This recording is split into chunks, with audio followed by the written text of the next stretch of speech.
Now, Mairead Dundas, our environment editor, is covering the summit for us. She's with Jerry Brown, the governor of California. Over to you, Mairead. Yes, Claire, here I am with Jerry Brown, who received that congratulations from the French President Emmanuel Macron during his speech, really saying that America didn't accept the decision from the White House. Is that really what you're here to make that point? I am here to make that point because America is not just Washington, D.C. That's the powerful point. But nevertheless, California, sixth largest economy in the world, together with other states like New York and Illinois, Maryland, Massachusetts, we're all in. We joined France in fighting for a better climate action program. We have cap and trade, we have low carbon fuel, we have 30% renewable energy, we have an electric car mandate. We want to do all that we can. And I think Trump is a temporary roadblock.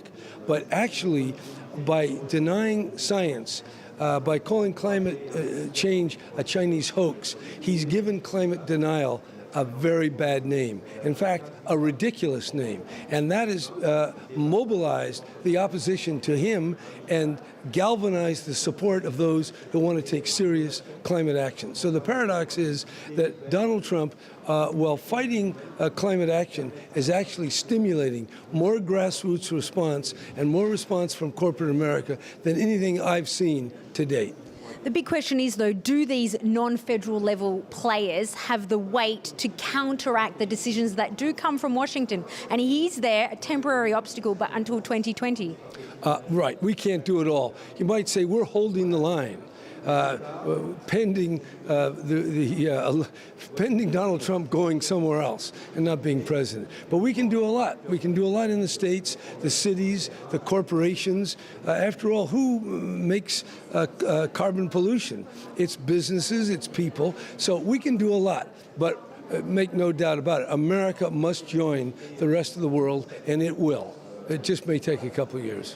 Now, you're actually hosting a similar climate summit in September. Why does the world need these summits? We have the negotiations that happen every year. Why is it so important to have these extra summits? Well, because there's so much inertia.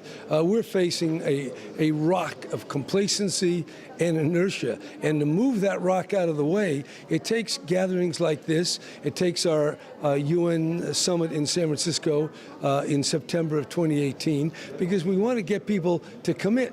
Just like President Macron is saying, stand up, tell us, what will you do?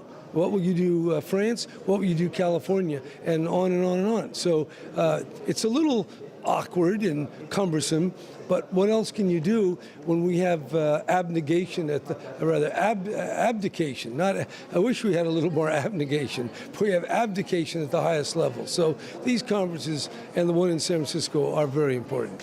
Thank you very much, California Governor Jerry Brown, for joining us here on France 24, hearing some of California's concrete measures that have already taken, and a list of measures coming out of today's conference will also be published in the coming hours.